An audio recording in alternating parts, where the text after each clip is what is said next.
我小时候有一天拿起我爸爸的地图册，然后看一看就停不下来，但是开始对城市有兴趣。我看地图册，看数据、国家、城市、大自然，看每个地方的生活方式是怎么样的，有点像我假装在旅游，实际什么门都不出。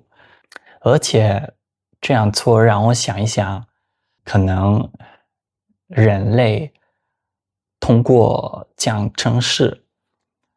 试着找方法去把大自然变成自己的秩序，一个可以控制的地方。可能我每次看城市的地图，会想一想这个地方是怎么讲的。一般城市不是随便建的，大家都想一想，哪里最适合建这个地方，哪里最适合有市中心什么的。我觉得城市会讲讲我们人类的根本是怎么样的。我觉得我们很怕混乱的，我们很怕无法预测的。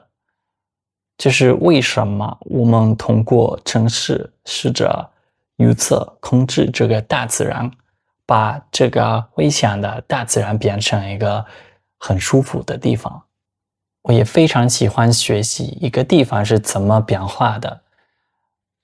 在历史上是怎么慢慢变成了现代的地方。比如说一个大城市的每个小区有自己的风格。如果这个地方的历史是比较长的，那每个小区都会有自己的风格。所以我非常喜欢学习这个地方是怎么变成了这样的。我从小看到那么多城市，我一直想把我想象中的城市都画出来。我非常喜欢用不同颜色的笔，把我想象中的城市都画出来。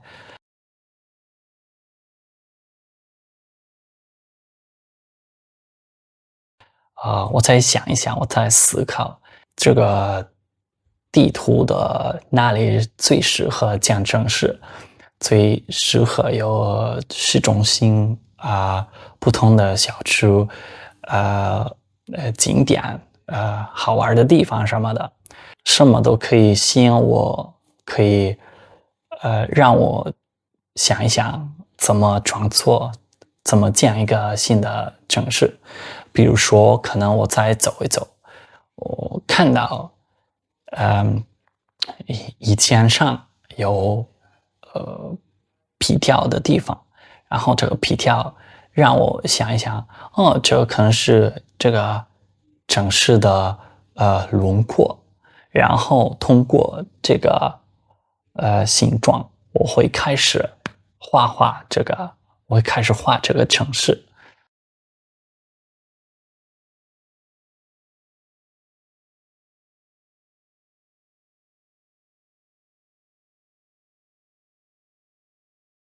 而且旅游的时候，我非常喜欢看这个新的地方是怎么建的。比如说坐地铁的时候，我非常喜欢看这个地铁的不同的线，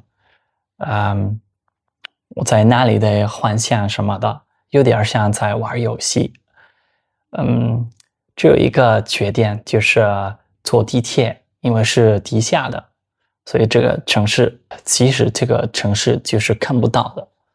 我要给大家举两个例子吧，讲讲为什么我到了一个新的城市会迷住，想一想这个地方是怎么建的。我2017年去了中国，我去了北京，还有成都，还有西宁。这三个地方都不一样，我都很喜欢。但是最吸引我的可能是北京。因为很明显这个城市是用一个系统来建的。当然这个城市的历史是非常长的。我非常喜欢坐北京的地铁，看那么多线，那么多不同的线，在那里的幻象，还有这个北京的不同的环路会分成不同的小区，不同的地方。当时我觉得北京的不同的小区的风格都非常有意思，比如说有这个大学的地方，大学区，还有奥林匹克公园，还有颐和园，市中心，这些地方都是大家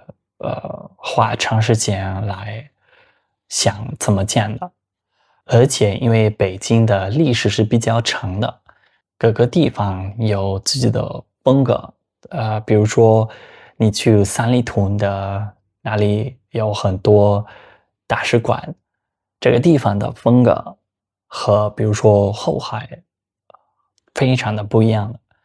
我的第二个例子就是德国的柏林，那个首都。柏林是一个非常有意思的城市，因为这个城市，我当时觉得非常适合年轻人，很多地方是比较新的，或者在那里大家找到方法去让一个古老的地方变成或者适合年轻人的生活方式。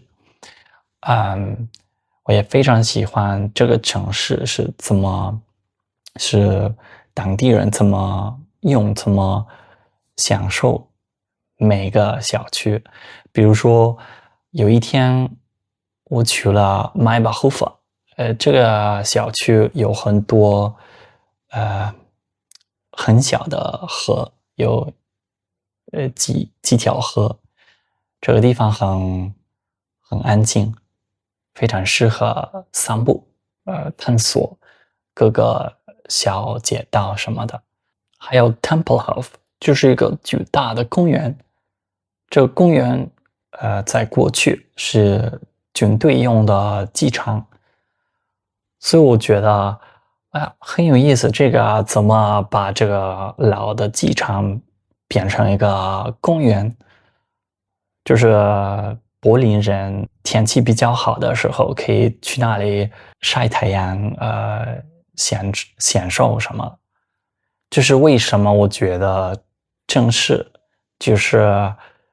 人类用的方法去控制大自然，或者让这个大自然没那么危险，有比较舒服的。我自己也可能需要一些控制感，需要感觉这个世界可能是一个比较安全、比较舒服的地方。可能这是为什么我喜欢把我想象中的城市都画出来。但是我也知道，如果我们继续试着控制这个大自然，这可能也会伤害我们自己。这是为什么我希望在未来我们可以找到一个平衡。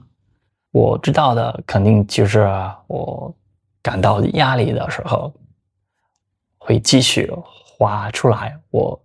想象中的城市。谢谢大家，我是顾猛，今天到这里，拜拜。